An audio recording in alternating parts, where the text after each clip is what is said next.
مولانا صدیق حسن خان بھوپالی ہیں، بڑا نام ہے۔ 230 کے قریب عربی، فارسی اور اردو میں کتابیں لکھی ہیں، اور بعض کتابیں وہ ہیں کہ جو کئی جلدوں میں ہیں۔ ان کے والد کا نام سید اولاد حسن تھا۔ اصل جو وطن ہے ان کا وہ قنوج ہے۔ نواب صاحب نے ریاست کے طول و عرض میں مدرسے قائم کیے، یتیم خانے بنوائے، مسجدیں تعمیر کرائی، ملی علماء و طلباء میں حفظ حدیث کا جذبہ اور شوق پیدا کرنے کی غرض سے یہ بہت بڑا اقدام کیا گیا کہ جو شخص صحیح بخاری حفظ کرے گا اسے 1000 روپے انعام دیا جائے گا۔ علم الانسان ما لم يعلم۔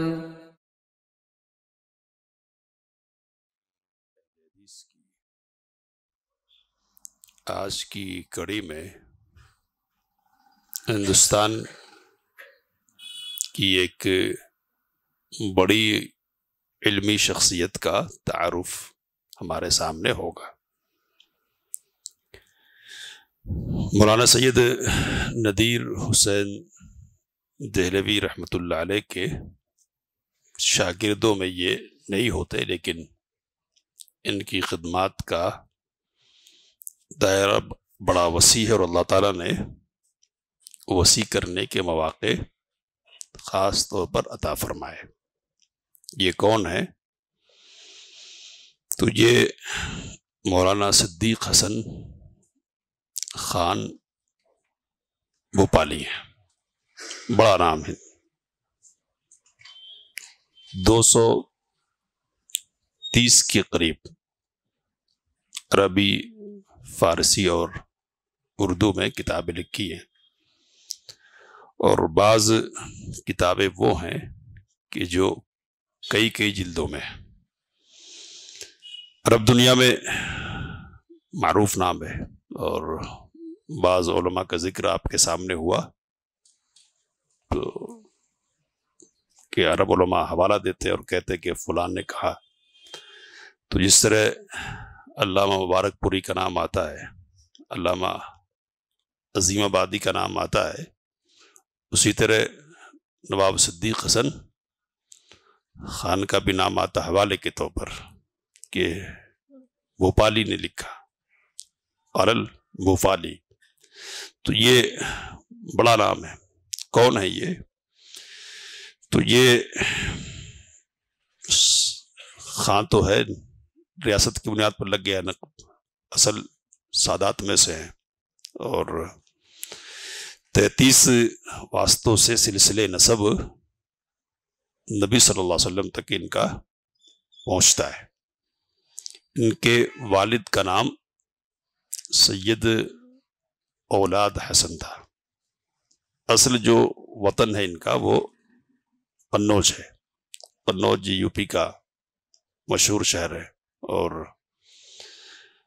عطر کے کاروبار کے لیے عالمی طور پر مشہور ہے۔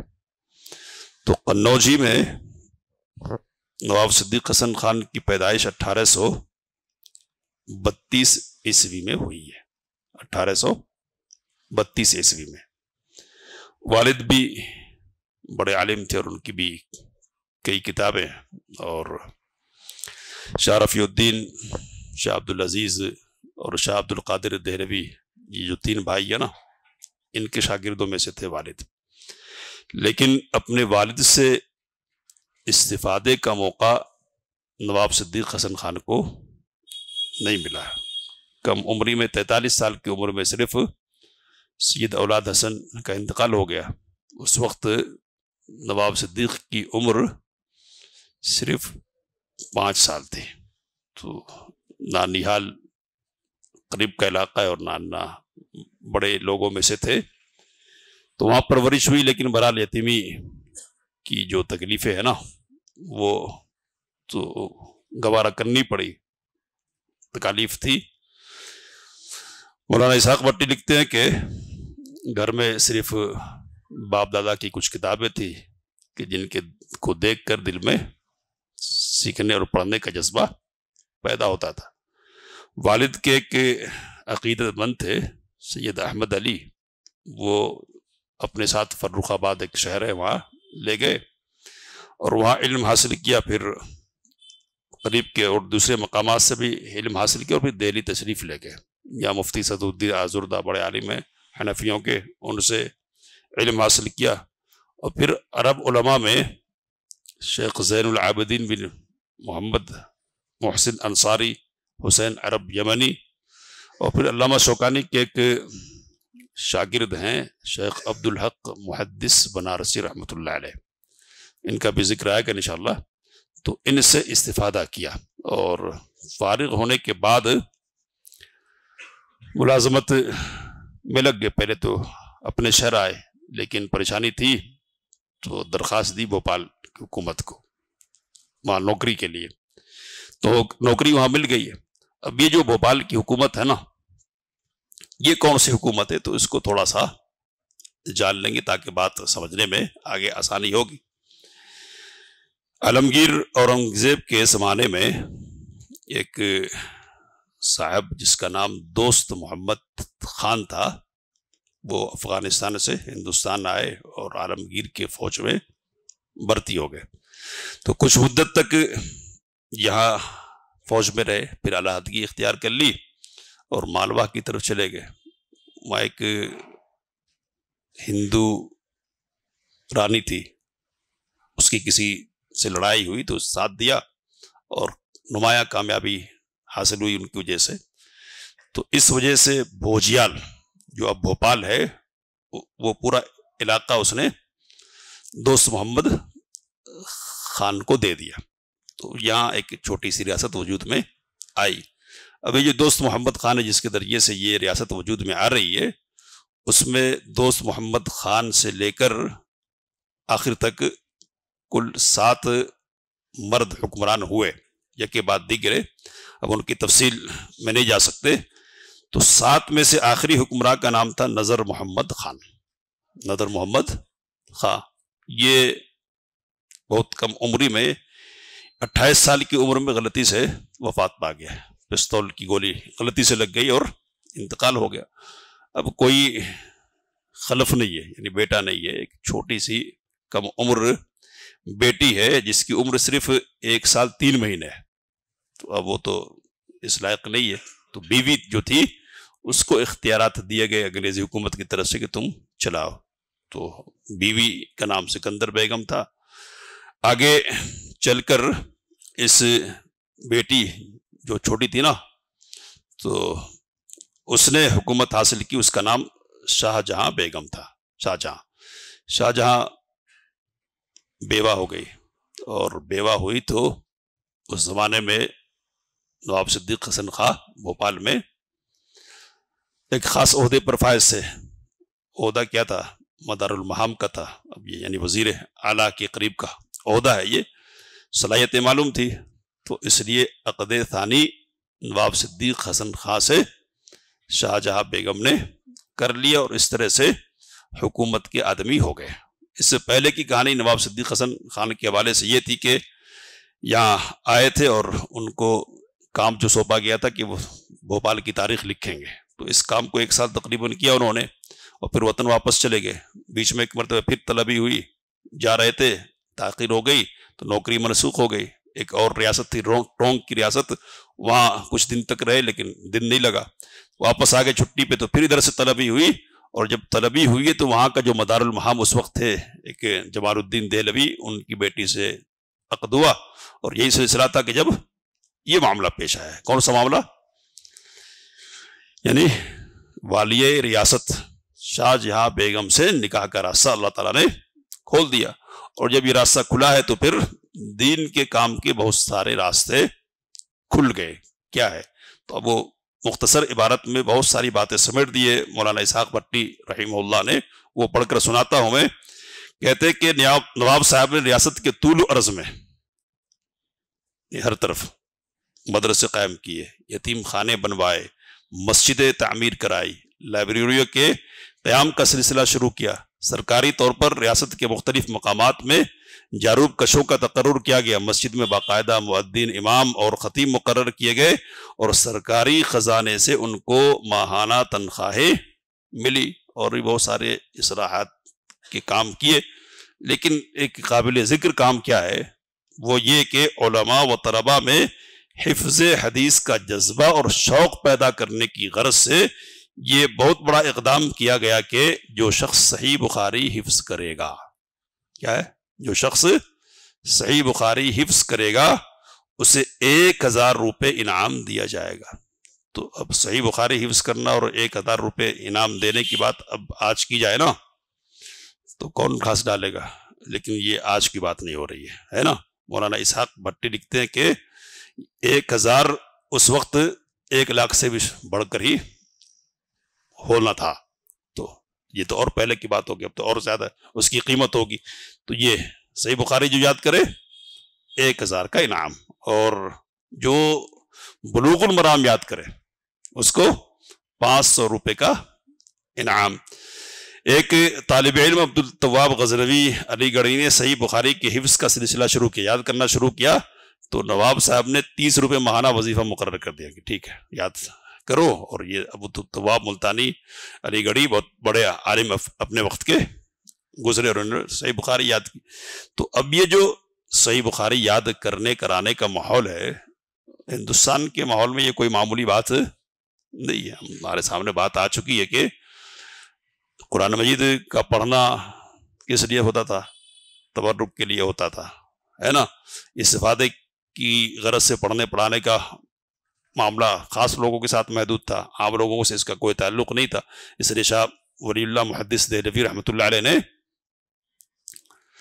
فارسی میں ترجمہ کیا تو ان پر قاتلانہ حملہ ہوا، یہ بات گزری ہے ہمارے سامنے، ہے نا۔ تو کیوں ترجمہ کر دیا گیا؟ تو ترجمہ کرنا ایک جرم تھا کہ جس جرم کی سزا قتل کی صورت میں ایک بڑے وقت کے علامہ کو دی جانے والی تھی، قتل کی شکل میں۔ تو یہ معاملہ تھا۔ حدیث کا معاملہ تو اور غربت کا رہے گا نا۔ تو صحیح بخاری بھی کبھی کبھی مصیبت کے اوقات میں پڑھ لی جاتی تھی۔ ترکوں کے یہاں بھی اسی قسم کا معاملہ تھا۔ صرف ایک کتاب تھی مشکات کی طرز کی، مشارق الانوار، وہاں تک پڑھائی ہوتی تھی، حدیث کا دائرہ اسی حد تک تھا۔ کچھ پہلے سے سلسلہ شروع ہوا اور شاہ ولی اللہ نے آگے اس کو بڑھایا ہے۔ شاہ عبدالحق محدث دہلوی ایک اور ہیں حنفی بزرگ، انہوں نے تھوڑی کوشش کی ہے تو آگے بڑھا ان کے معاملے۔ اب یہ جو ماحول پیدا کیا جا رہا نا، تو یہ کوئی معمولی ماحول نہیں ہے۔ کس نے پیدا کیا؟ یہ حدیث کا ماحول پیدا کرنے کا معاملہ۔ تو اس سلسلے میں اولیات میں نواب صدیق حسن خان رحمۃ اللہ علیہ کا یہ کارنامہ ہے کہ حفظ حدیث کا ماحول پیدا کرنے کے لیے اور لوگوں میں حدیث کا جذبہ پیدا کرنے کے لیے انعامات کا سلسلہ شروع کیا۔ اور اسی قبیل کا ایک کارنامہ ان کا کیا ہے؟ تو انہوں نے تفسیر ابن کثیر، صحیح بخاری کی شرح فتح الباری، اور علامہ شوکانی کی ایک کتاب ہے نیل الاوطار۔ نیل الاوطار، تو نیل الاوطار یہ فقہ کی کتاب ہے مشہور۔ تو ان تینوں کتابوں کے نسخے انہوں نے عرب سے منگوائے اور اپنے خرچ پر ان تینوں کتابوں کو چھاپا۔ اب یہ ایک جلد کی اور چند صفحات کی کتابیں نہیں ہیں، کئی جلدوں کی ہے نا۔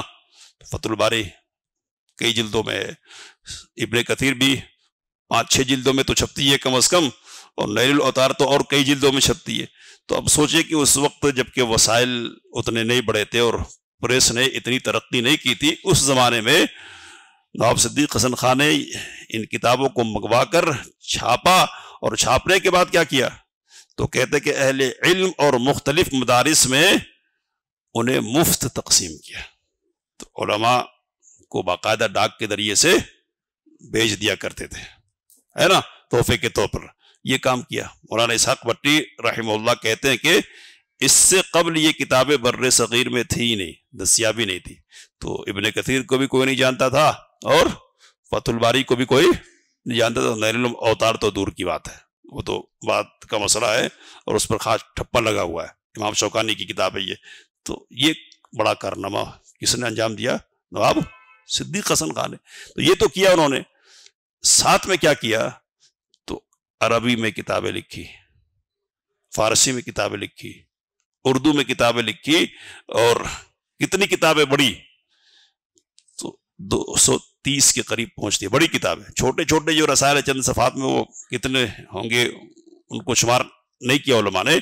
بڑی جو کتاب ہے نا وہ 230 ہیں. اب ان میں یہاں الگ الگ کرنے کی کوشش کی گئی ہے کہ 7 قرآن مجید کے متعلق ہیں تفسیر وغیرہ سے متعلق، 33 حدیث شریف کے متعلق ہے، 30 عقائد کے سلسلے میں، 22 عام فقہی مسائل کے بارے میں، 11 رد تقلید کے متعلق ہے، 22 تاریخ اور سیرت کے متعلق ہے، 13 مناقب اور فضائل کے سلسلے میں، اور دوسرے علوم کے سلسلے میں 30 38 وغیرہ وغیرہ. اس طرح سے کل کتنی کتابیں بنتی ہے؟